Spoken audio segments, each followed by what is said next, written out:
Rise Up See Red podcast, all about the Arizona Cardinals and the NFL, featuring insider and outsider perspectives. Enjoy the best hour of Cardinals talk on the web. Now here are your hosts, Jess Root and Seth Cox.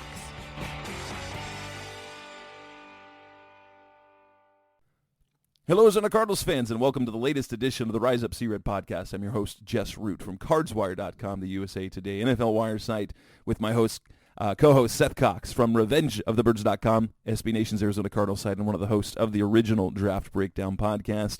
We are here at episode 451, coming off of the Cardinals' preseason victory on Friday night. And, you know, as kind of gross as that game kind of started, wow, that was a little bit fun by the end, wasn't it?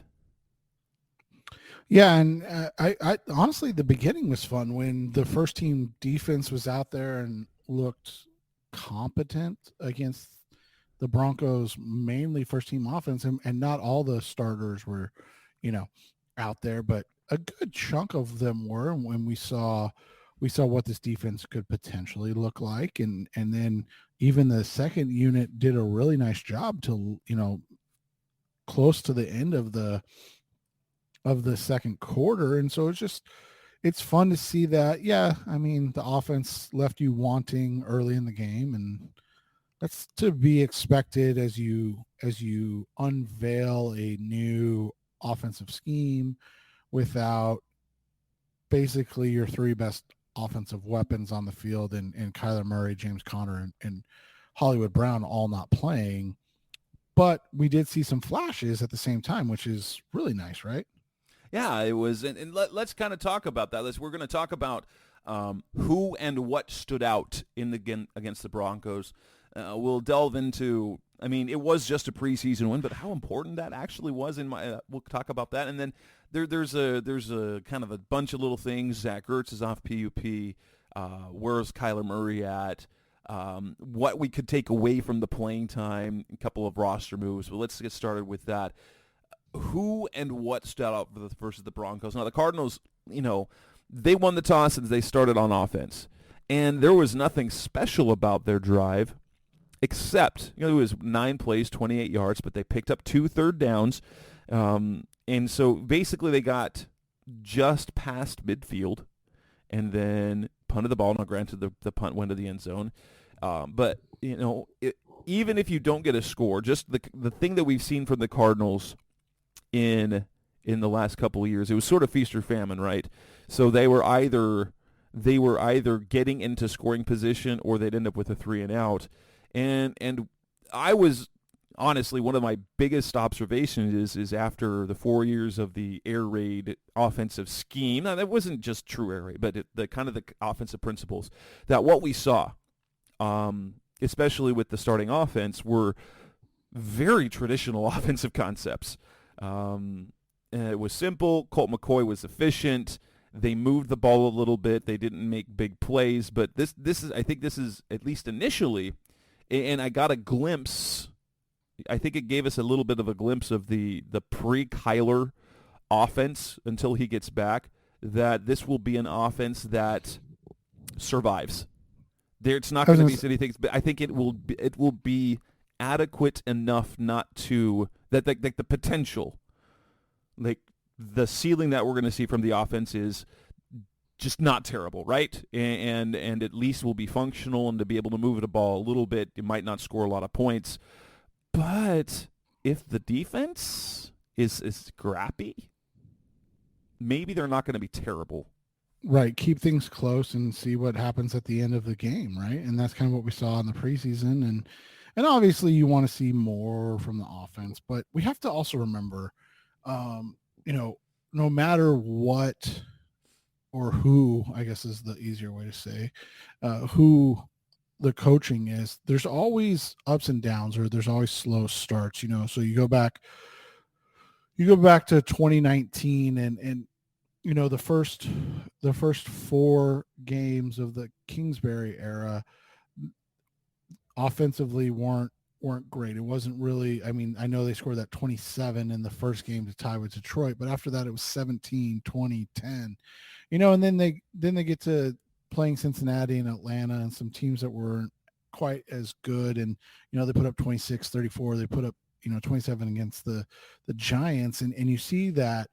And meanwhile, obviously the defense was just kind of bad that year. And that was understandable. And you kind of saw it coming and whatever. But then they took that leap, not a huge leap, but it just was different in year two. Now all of a sudden you're averaging 25 points per game early in the season, right? And defensively, and so it's not a surprise, or it shouldn't be a surprise, especially in the preseason, like we said, without three of the main cogs out there, that it's going to be slow.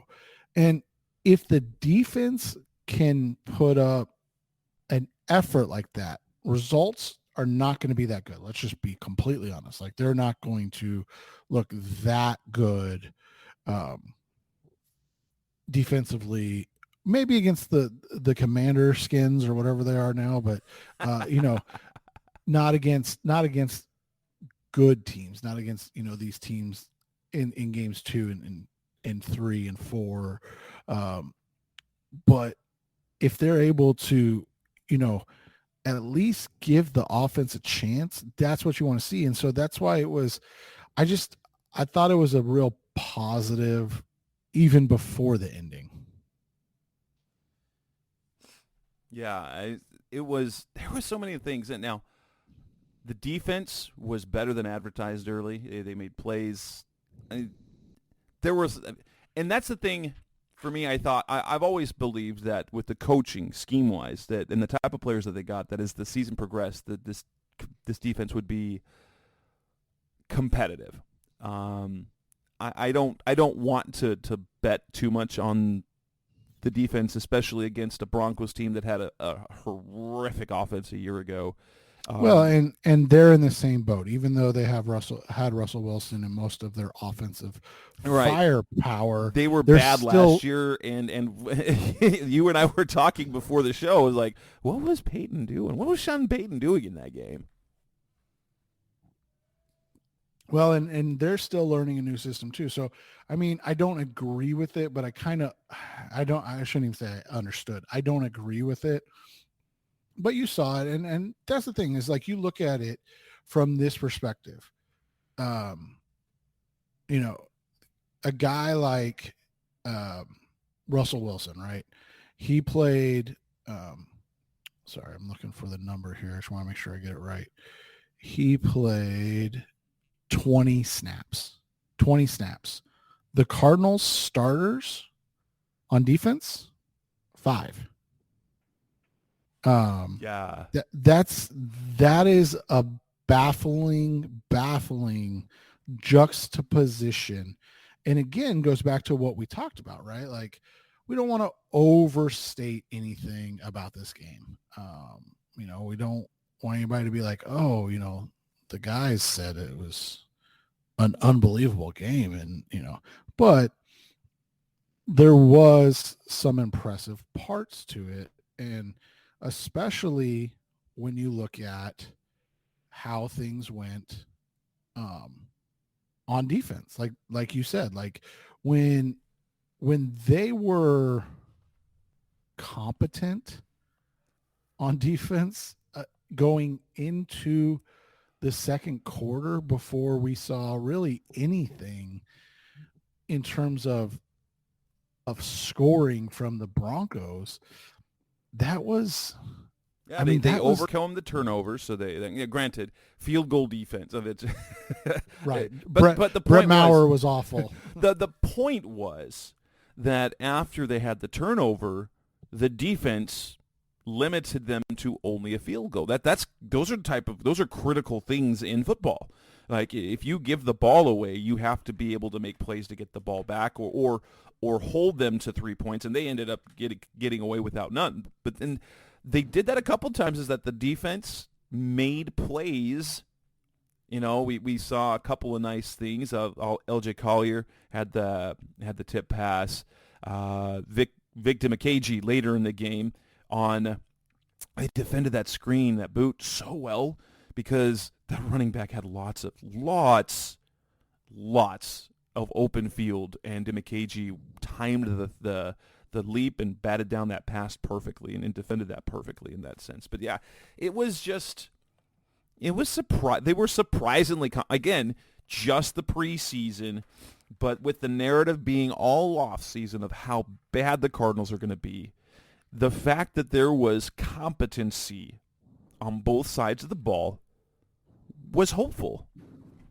And that's all you're looking for in year one, especially where you're being sold that this is the worst team in football by a lot of people. I mean, goodness, I cannot, I can't remember the name right now. But they just dropped their, prediction for the season, and they had the Cardinals at, I think, 2-15 or 3-14, picking first overall again.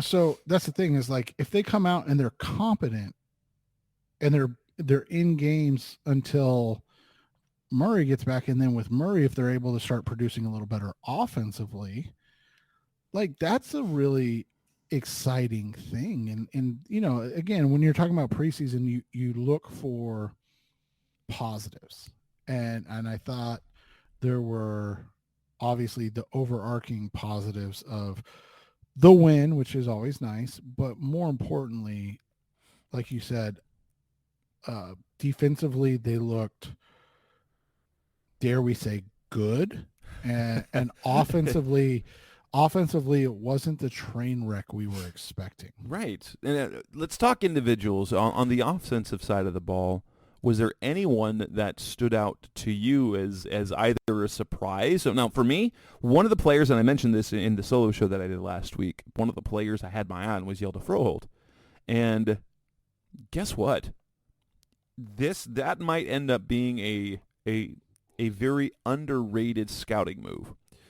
We talked about, like, after the hiring of Monty Austin-Fort and kind of how with the Patriots, they were able to build offensive line for the most part with day 2, day 3 type prospects. Wasn't Froholt drafted by the Patriots in like the 4th round, I think? And while he had some rough patches last year, when they go out again, they don't sign another veteran, and he's had the job all off season, and then to see some of the plays that he absolutely mauled. One of the guys that follows me on Twitter referred to as a choke slam. Zach Allen, a big, strong human being, and very disruptive as we've seen in his career with the Cardinals. But choke slammed Zach Allen. We saw him on a screen pass get out to the second level and demolish a cornerback. That addition that we were both very hesitant about might actually be a winning move if that what we saw on Friday continues. Yeah, and that's, I mean, obviously you're not expecting him to be, one of the 4 best players on offense in a game, in every game. But if he's a guy that can play well and not be the weak link, that's, I don't want to say just as important, but it's one of the more important developments that we'll see of the offseason, because that's where one of the questions lies, is how is that interior going to look? Because it feels like right now we're pretty locked into DJ Humphries, Will Hernandez, and Paris Johnson. And, we had questions about Froholt, and then I think there's still questions on that left guard position. I don't know, because ever since like the last week of OTAs, it's been Wilkinson there, period. Yeah, but he did not play well. He was probably the worst starting offensive lineman in the game. And what if we've seen from his career, he is a capable lineman, as long as it's not bad. Like fans are legitimately scared about Dennis Daly playing. But if Dennis Daly is your 6th offensive lineman and jumbo tight end, hey, I think we'll feel good. But yeah, so Froholt, I thought, looked, excellent. From there, it was kind of pick your poison. Obviously you had the great throw from David Blau at the end of the game. I thought, Tyson Williams ran well. I thought Amari DiMercado ran pretty well. I thought we saw flashes from Michael Wilson in the game of what he can do as both a receiver and a run blocker, which is probably going to be big in this offense, right? Yeah. All of those things stood out offensively, but I just think that like the most important thing was Froholt played well, and honestly, Pat Elflein didn't play too poorly right behind him. Yeah, that wasn't too bad. I felt that the running game had plays to be made, but because it was Corey Clement and company, especially early in the game, that the plays weren't being made, and I think that running game would look better, obviously, with Connor leading the way and then other guys coming off the bench rather than having Corey Clement be the lead guy. I liked on the offensive side of the ball, there was one particular play because everyone complained about the Rondale Moore usage with Cliff Kingsbury, and I get why. That's a staple of most offenses there, but to see him get used on kind of a intermediate slant route, and he got shoestrung. Otherwise, he goes to the house. If they can do that a couple of times a game, yeah, get him a little more vertical. Yes, and not just like running, deep routes, just running down the field, but to give him a little bit of space, like this offense will have just a little bit of movement, a little bit of cut, get him just a little bit of leverage, but down the field. That might unlock something, and the fact that the one play and he got shoestrung, and he was so upset when he got shoestrung because he saw the field that he had in front of him. But yeah, there was a lot to like. I thought that, and when I saw the playing time at the end, I was like, holy cow, the snap counts. Blake Whitehart, the undrafted tight end, I think he recovered well because earlier in the game he had a couple of drops. At least one drop, but for him to bounce back, he ended up leading the team in catches, almost at the top. He had 5 catches for 42 yards, played the most out of literally either team. They're giving him a long look, probably to be their tight end 4. But then just to see, David Blau has never played. I don't know about the preseason, but in his 9 NFL games that he has played in the league, everyone has been a loss. He's 0-7 as a starter, and then the 2 other games he's played in, he came up in mop-up time in massive blowouts. And so it was almost funny to listen to him after the game in the locker room, but there's a reason why. He's not used to being part of wins. It's never happened before. Yeah, and so it's, it was important. And that's the thing is, like, we kind of talked about it a little bit and beat around the bush a little bit, but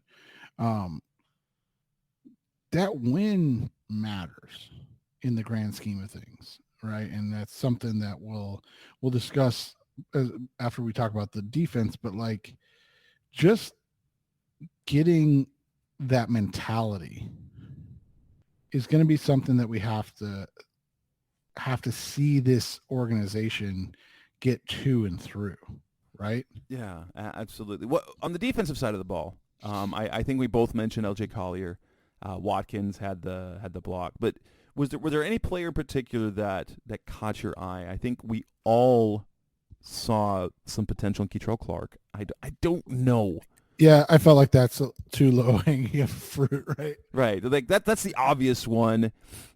He was active. Obviously, the one big play was the diving pass breakup that when he closed that space that he had. But defensively, it was interesting to see because you saw a little bit from Cameron Thomas get some pressure. You saw from. Do we know what the injury that's Nope. holding him out They right don't now tell is? us anything. It is And ridiculous. they don't have to do an injury report, Nope, right? During not the until the preseason? regular season, because that's Yeah, because just so people know, the only two people that aren't practicing right now that have been playing and practicing are Cam Thomas and Jeff Driscoll. And Driscoll didn't even dress for the game, and he's not Yeah. making the team anyway. It doesn't matter. Right. He's QB5 on the roster. Right. But yeah. I thought for what we need to see to get just a little bit of pop, Zaven Collins didn't look like we saw him progress and start to look like a pretty good off-ball linebacker. He didn't look bad. He didn't look bad at all on the edge in the limited amount of time he played. No, and he looked like he was comfortable, and that's one of the conversations that we're continually going to have, and something that we're going to continually talk about is the comfort level of these players in their new job schemes, whatever. And so Zaven, you mentioned it off the top. Keyshawn Clark was probably like the standout guy, just because he played 29 snaps. He looked like a good cover corner, and you're just like, oh, they need one of those. Zaven got 7 snaps. I mean, LJ got 7 snaps. Like, we can't judge a whole lot, but what we saw was undoubtedly positive. Yes, that's the main thing. It just was like in those 7 snaps with the starters on the field, you're like, oh, they don't look bad. No, but I thought another guy that stood out and played well was Antonio Hamilton. He was in the game quite a bit. He played 35 snaps, which I want to talk about that. I'm very confused about that. Yeah, I was going to ask you, do you think that's a red flag, or do you... We'll get to that a little bit. I'm very good because guess what? Dude's listed as number 1 on the depth chart. That's one of those things you're like, I don't understand that. And then he's played. Well. Yeah, he played pretty well. He had that really bad pass interference late in the game, which set up the basic. Gannon didn't say it. Blau did. They let them score. Yeah. At the end of the game. That went unsaid until David Blau. David Blau said, if he got to we need to let him score so we can come back and try to do something. I was like, oh. Because that wasn't mentioned by anyone else. So that in the case that the Cardinals strategically said after that pass interference at the end, yeah, they're going to let them score. And then, I thought Demikheji played pretty well. You mentioned, his play on the rollout. And then from there it was, guys flashed. We saw a little bit from Christian Matthew. We saw a little bit from Isaiah Simmons. We saw a little bit from the rookie, the late round D tackle. I thought had a couple nice plays. Dante Stills. Yeah. So you saw a little bit from everybody, right? And that's kind of the bigger thing is these guys getting comfortable in what they're being asked to do and showing some ability to make plays. It was good to see, man. I was pleasantly surprised at, more than anything, how fast and physical the defense looked. They looked like they just looked ready to go. Yeah. And I think that might be one of the best. And I think that is a product of a new team. And basically with new coaching staff, new scheme, because what we'd seen the previous couple of years with the Cardinals under Cliff Kingsbury, they knew what they were. They knew they were what they were doing, and so they were just trying to somehow make it through the preseason, and the culture is different, and obviously but where we learned the 5 players that the Cardinals view as too important not to play, right? That would be James Conner, Hollywood, DJ, Kaiser, and Buddha. And then you have a handful of other guys who were hurt. Zach Ertz was hurt, obviously. He's coming off PUP. Kyler's out. But of the healthy guys, you can see, okay, these 5 guys are too important to play in the preseason. But everyone else played some. And I think I love, and we talked about in the last show, how they've handled training camp practices. It was a way to sort of avoid the notion of veteran days off, because they would go intense and they would lighten up the next day. They would do a slower pace so that everyone's body was taken care of, and yet you're still creating the culture of practice. Yeah, and that's one of the things too. And again, we'll talk about it once we're kind of talking about how important the win was, but just how engaged everybody was late in the game, right? Like, it's a culture thing that they're trying to put in, and you're mentioning the culture of the coaching and guys buying in, but I think a lot of it comes down to, and you and I have had this conversation off the air a dozen times. A lot of it comes down to, this is the most I've seen coaches teaching in a long time. Like, taking time to teach, I don't want to say fundamentals, because that takes away from, but like the intricacies of positions and the details that go along with playing certain positions, and maybe no bigger example than what they're doing with Zaven, right? Like, you see that in practice, you see it on the videos, things like that. Like, they're taking their time with him, and they're again, we come back to that word, they're trying to find that comfort level in him. And it just seems like, instead of being like, hey, this is what you've done your whole life, and this is what we want you to do, like telling them, it's like, hey, let's show you exactly how we expect it to be played. And then we'll do it, and then we'll do it, and then we'll do it, and then we'll do it. And then we'll do it again. And then when you think you got it, we'll do it some more. Yes. And then it's like, okay, where are we at? And so, whether it's Isaiah playing safety, Zaven playing the edge, LJ Collier, like we said, like, just looking like a guy that could start in the NFL. That was a question mark. Let's be honest. Like, a guy that flamed out on a team that desperately needs, defensive help up front. And he comes here, and you're thinking to yourself, well, we'll it's see what something. he's got. Yeah, right.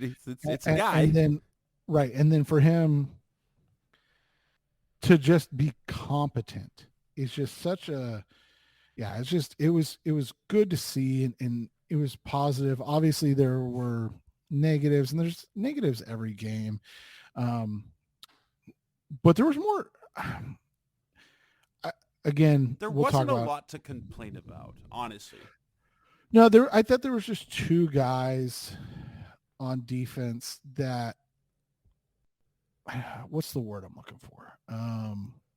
Maybe that we had expectations for, that didn't look like we would probably have hoped. And again, it was the first game, but I think a lot of it came down to, like, also when they were on the field. It was interesting. And one of those guys actually played well in Antonio Hamilton, but the other guy was Rashard Lawrence. Yeah. We'll get to the play rotation, because that is intriguing as heck to me, because we thought that was a case of the depth chart just being kind of whatever. With the defensive line, the depth chart followed exactly the playing rotation. Anyway, coming up next on the Rise Up Red podcast, the best our Cardinals talk on the love. It's move on and talk about the importance of the win. Like, why did it matter in the preseason even? That's coming up next on the Rise Up Red. We're back on the Rise Up Red podcast, the best our Cardinals talk on the web. The Cardinals had not won a game at home since October 30th, and they looked pretty miserable. 2021, by the way, 2021. Yikes. That's so bad. So bad. Yeah. And so it's been forever. They'd won a game at home. And to do it in a preseason game, it's a preseason game. But to do it in front of your home crowd in the first game with the new coaching staff, you know what? Jonathan Gannon was preaching compete. We want to win. We want to compete. And obviously, you're not throwing your starters out there late in the game, but you preach competition. And so you've got the quote-unquote scrubs, camp bodies out there playing. You're still having them play to win, trying that game matters, that the final score matters, that the performance that they have matters. And I did exactly that. And here's the thing. This is, I think, exactly the sort of thing that you build on, even if it's just the preseason. But when you have a coach that prides on trust the process, the results will take care of themselves. Compete. Winning behaviors, champion behaviors. And to have that pay off in preseason game 1, that I think just, even though it doesn't mean anything in the standings, I think it does create a bit of a cachet of trust. And just, so if there is adversity, they've seen the results once, at least. And as long as you see some results, or you see close games, or even a win that every once in a while that you don't expect, every time that happens, when the coaching staff is preaching this, it reinforces it, rather than because Steve Wilkes preached pretty much the same thing, but had no results, and so it rang hollow. Yeah, and it's one of those situations too where you're not preaching things that are out of line. You're preaching like, hey, like you said, trust the process. Hey, buy into the details matter. And those things are important. And, it's one of the conversations we've had, and, fair or not, we've gotten more of a behind the scenes peek of the Cliff Kingsbury era than probably any coach we've ever seen, between Hard Knocks and now that Johnny Manziel documentary on Netflix. And Cliff was just one of those guys that expected guys to be on it themselves. And this is a conversation you and I have had before about how the game has changed so much. And, you have the tight end university and the pass rush collective and all the wide receivers that do workouts, and things like that. And all of these things are now almost self-reliant. Like if you want to get really good, you have to go out and find that time and that effort on your own. And that even kind of creeps into practice, right? Like, hey, we got to install. We don't have time to go over the details. We don't have time to go over the minutia of things. And Gannon and his staff thus far seem to have gone the opposite direction with that, right? They're like, hey, let's pull back on the, we gotta get things installed, and say, hey, we can go real basic, but we have to do it really well. And then we can add more onto your plate. Like once we're able to get more, we will, or you guys will be able to handle more, we'll give you more. And that's just a different mentality, right? It's just a different way of going about it. And like you said, the wins are become what's important because they have to buy into that, oh, they're doing this and they're doing it for me and it's working. Look, and like I said, I think one of the coolest, biggest things that we saw was just that everybody seemed engaged at the end. You had Paris Johnson, you had Kyler Murray running out on the field, right? Like everybody was engaged. So it mattered from 1 to 90, as opposed to, like you're saying, like a lot of times when the starters are done, they're checked out, they're done. And quite frankly, a lot of them are done before they get started, right? Like they're like, whatever. Like it's just a preseason game. I don't care. But like to see them engaged, to see them wanting to cheer on their team and be a part of it. And when DeMarcado got in, to see them lose their minds and be so happy, it was a really cool situation, and I thought it played out well, and it's a good beginning. That, like you said, I don't know if it matters or not, but I think for this moment, it's important. I believe it is, absolutely. And the end result, the win doesn't matter. The way they won does matter because it shows execution of things that they've practiced. It shows offensive competency. It shows the ability to manage the clock. It was just good to see, and I will just say, the locker room, the last half season at least, was so heavy. The team felt it was light again. There was music playing, and granted, it's just a preseason, but you could hear cheers, you could hear music. Guys were upbeat. It was something we hadn't felt in the locker room at State Farm Stadium, in the locker room, in forever. So, and maybe that's something that can continue. Now, do I expect this team to be angry when they lose? Probably. That's what happens when you create a kind of a culture of competition. They're not going to react well to losing, but I think that the seeds are there, and like I've said, like, I love the approach Gannon takes because it takes everything that's good about Jim Harbaugh, but ignores the part where he's abrasive, annoying, and kind of an a-hole. Like people can't stand him. Players seem to be drawn to Gannon and his approach because I think they recognize the genuinity, just how genuine his approach for caring for players. He coaches them hard. He has expectations. Like, these are the expectations, but he also shows that it's about, he keeps saying it, coaches serve players. It is our job to take care of them and to do, like, we want to establish this culture, but that players know that he also cares. As much as that matters for football players, they like the setup. Kyler Murray is going to thrive in this because of the structure and expectations. They say, Kyler, we expect you to do this. He's like, I'm going to do it. As opposed to, it seemed like before, Kyler, save us. And I think he grew tired of that. Like, he rises to the occasion of high expectations in coaching, I think. Right. And that's, one of the things that it's been fun to watch, because this is a team that desperately needed leadership.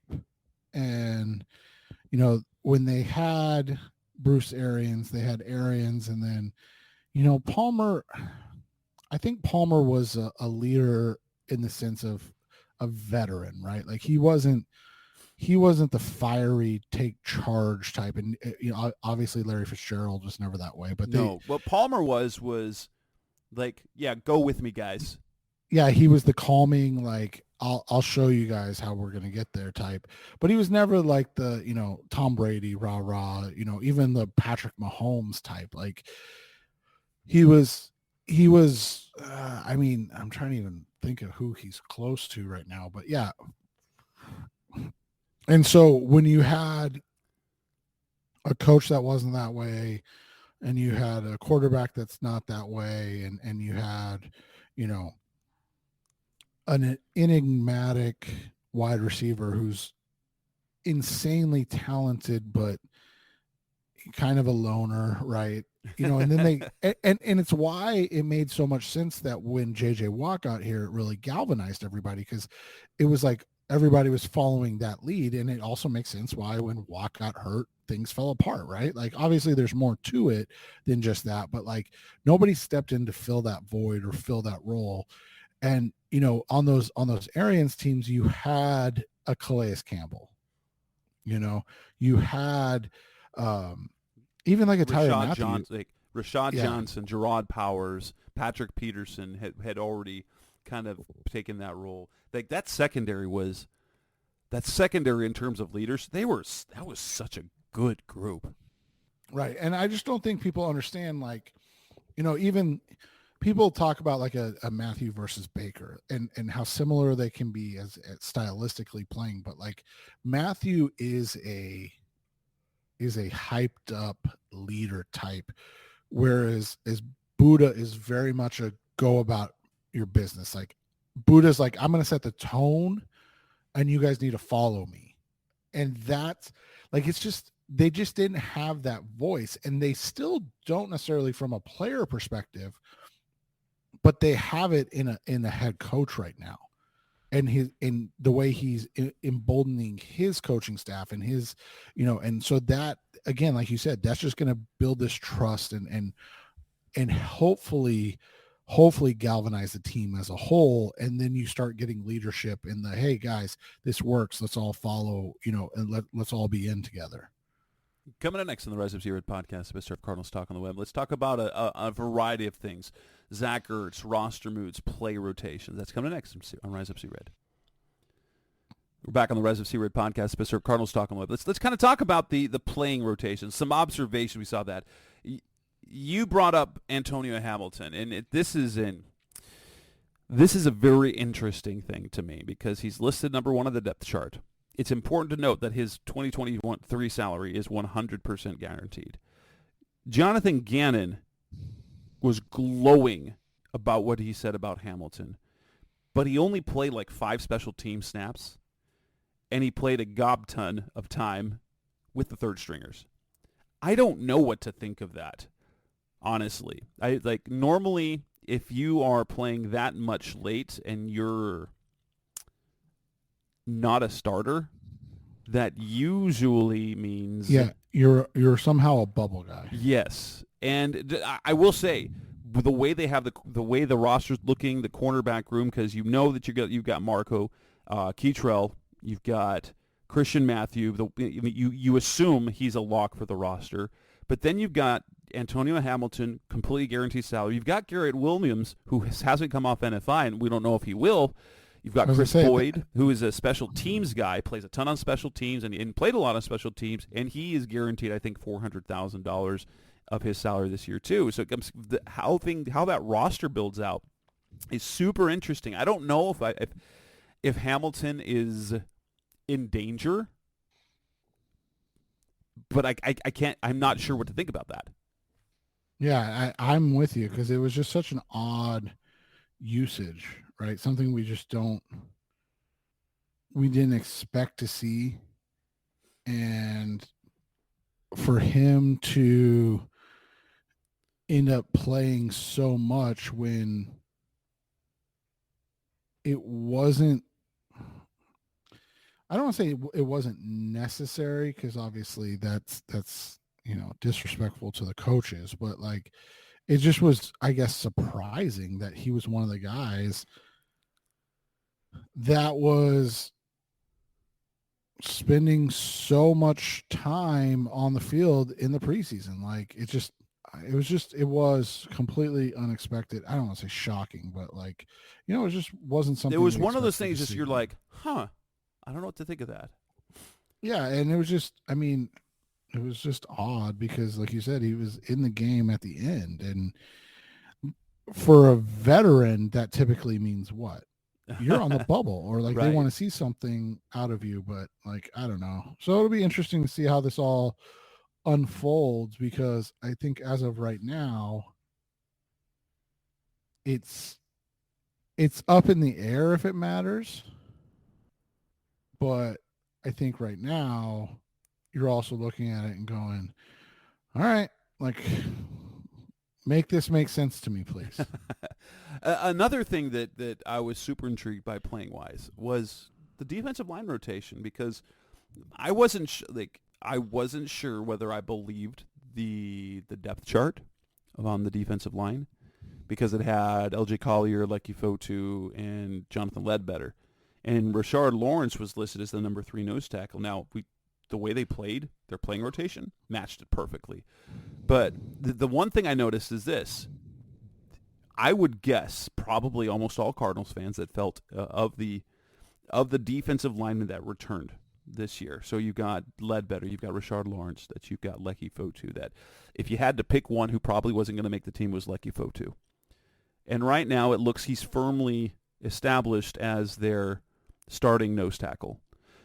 I find it interesting that I think this is a quiet move that this coaching staff has done, because they moved Isaiah Simmons, they moved Zaven Collins.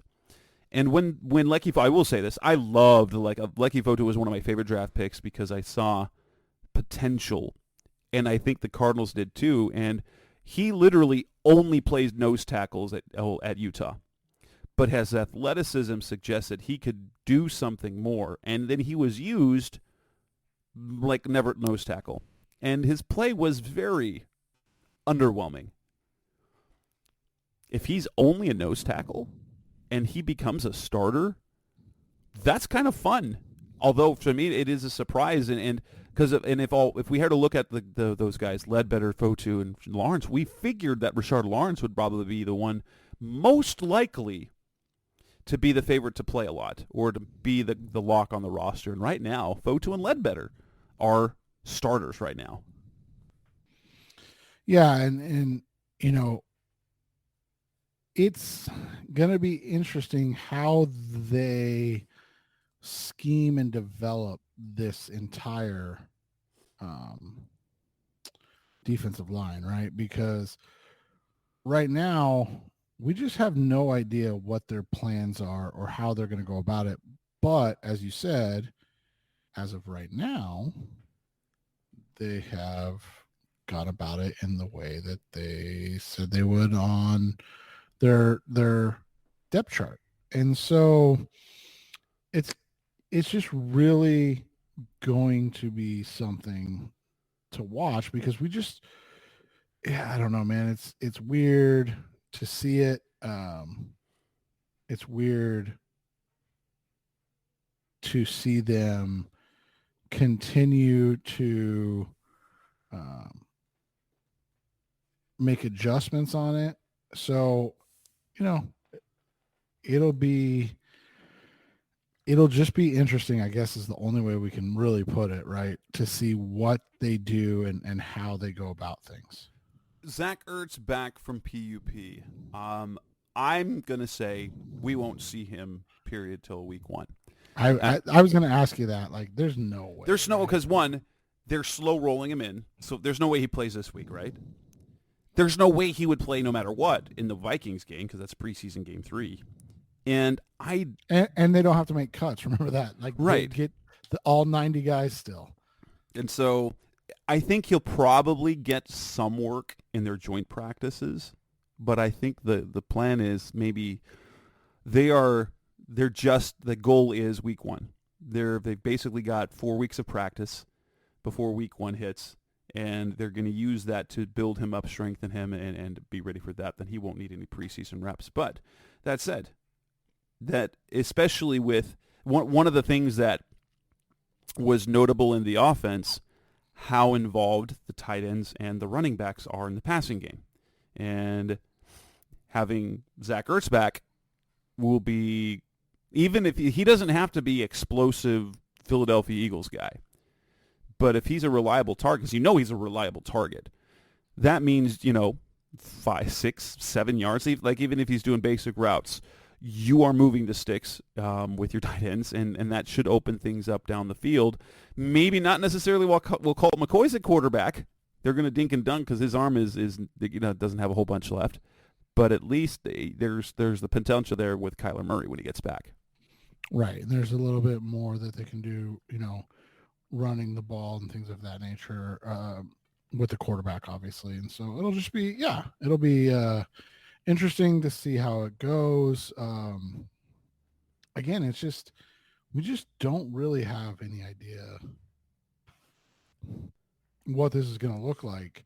But like you said, the fact that they've got guys now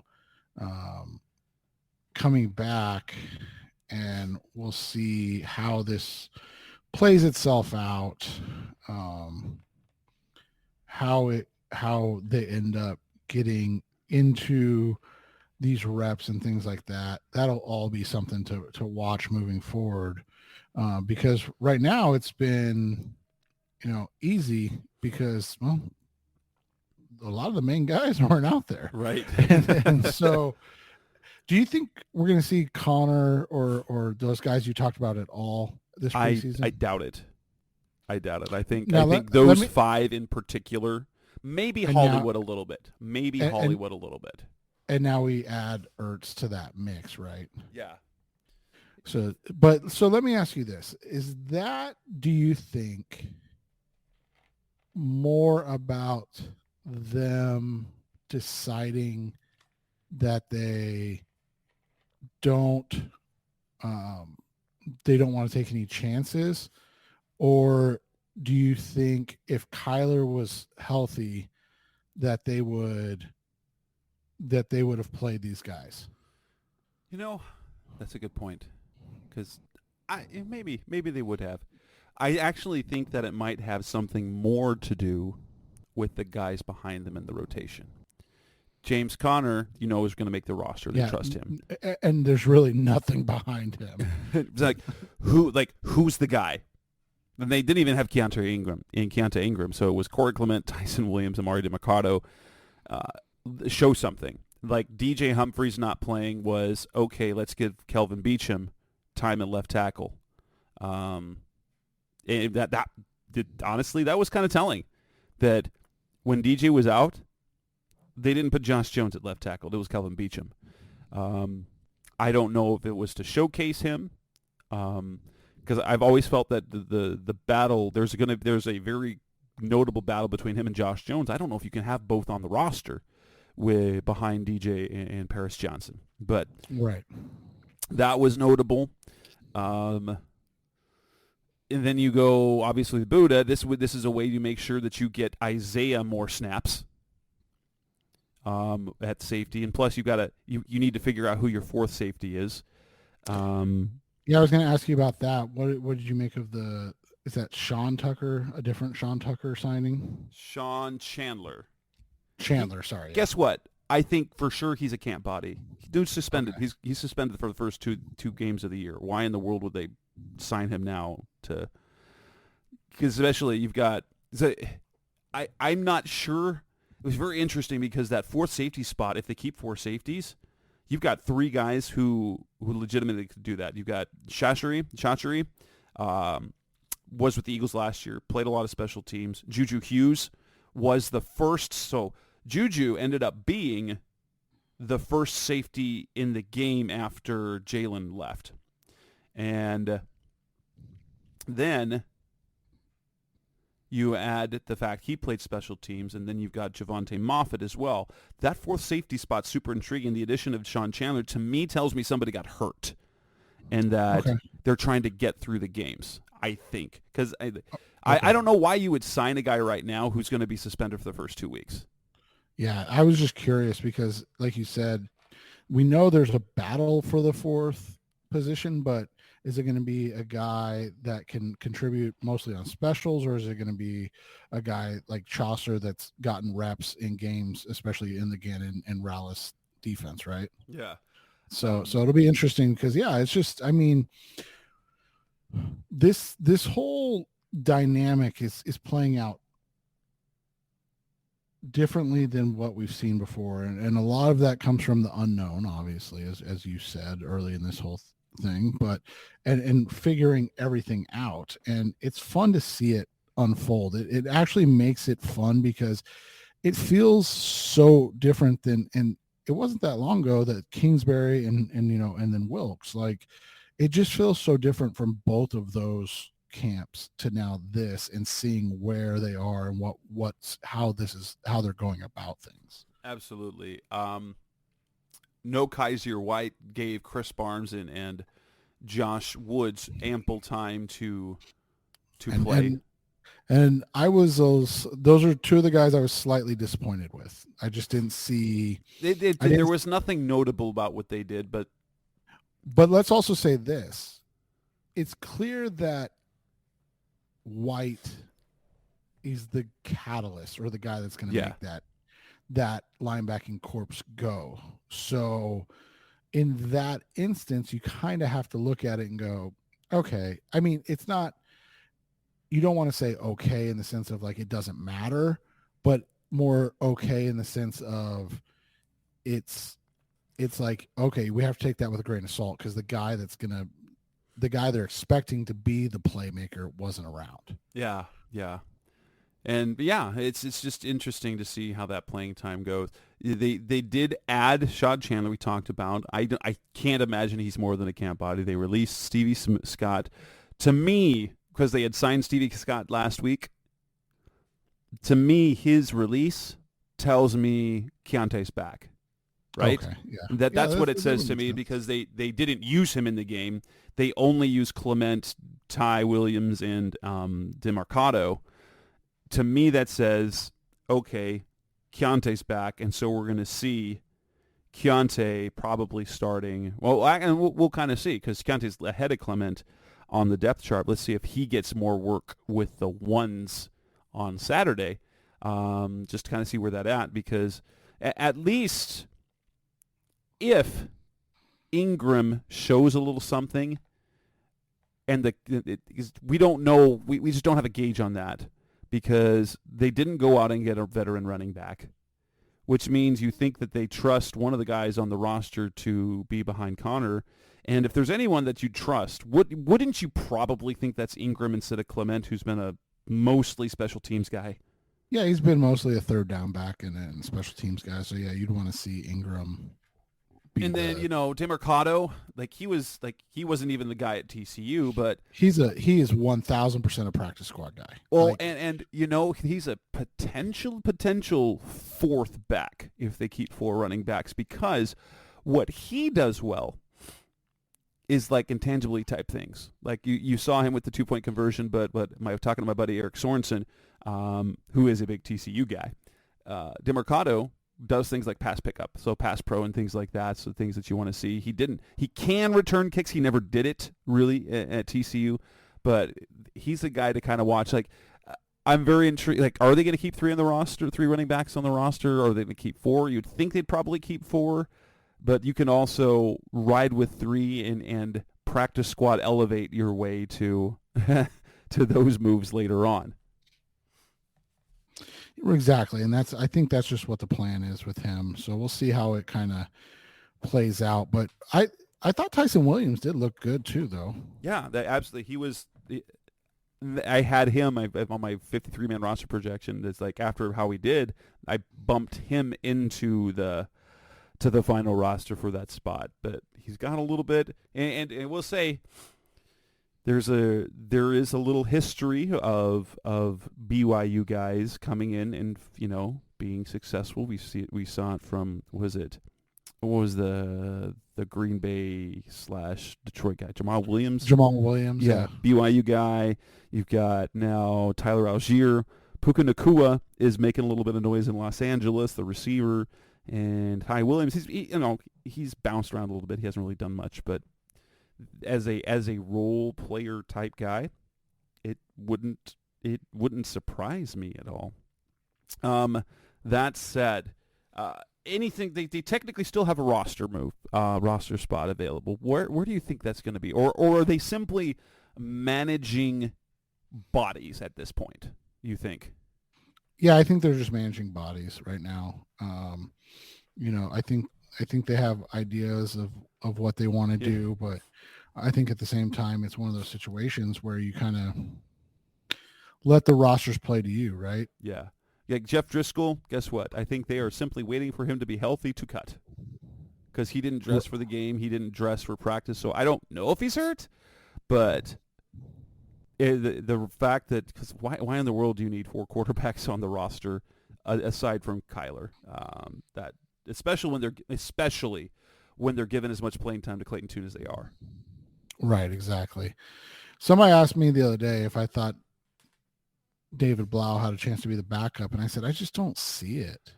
I see a potential where he can make the roster. Right. That is if Kyler starts the season on PUP.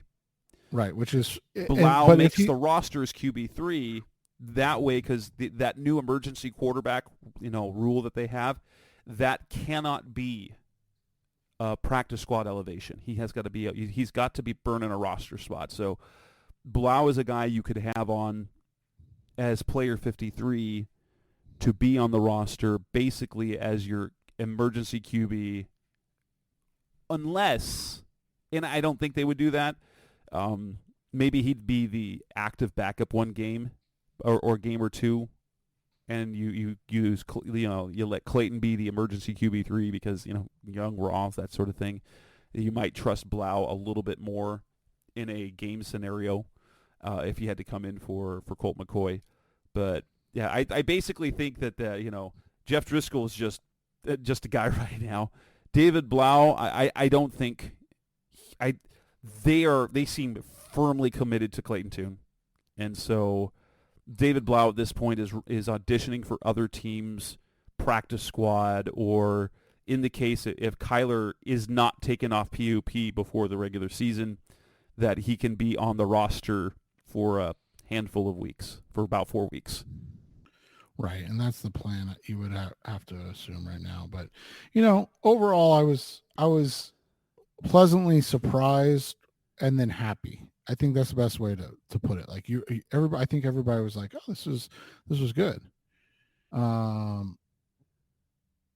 but and then it ended up in a win. You're like, "Oh, that was nice. Like that was nice to see." And it was absolutely, especially because you know what, preseason games can be terrible to watch. Especially if you get behind, if there's like more than a 1-score difference, the fourth quarter, they are unwatchable football. This was exciting because you had a rally, you had the touchdown by the Broncos, then you had the game winning drive by the Cardinals. It made the end of a preseason game watchable. And let's be honest, some people like to watch the preseason. Very few people watch the fourth quarter of the preseason games, right? Right. We're the crazy people that do that. The crazy people that have to, yeah. Absolutely, yes. And so for us, I think that's why we can say it was such a positive, because you just look at it and you're like, oh, this was fun. Yep. And with that, we'll go ahead and wrap up this edition of the Rise Up Senior podcast, Mr. Cardinals Talk of the Web. I will do a solo show, so I'll just push off talking about the next game a couple of days. You'll get that probably Thursday night, Friday morning, and then we'll be back next week to talk about the game. That's Seth Cox. I'm Jess Root. This is episode 451. Thanks for listening, as always. Thanks for listening to the latest edition of the Rise Up See Red podcast. Listen to previous episodes and subscribe to the show on Apple Podcasts, Stitcher Radio, Audioboom, or many other podcast platforms so shows are delivered directly to your mobile device. Please give the show a 5-star rating and always support the sponsors who support the show. We'll be back soon for the best hour of Cardinals talk on the web. Rise up, Red Sea, be Red, See Red, and of course, Rise Up, See Red.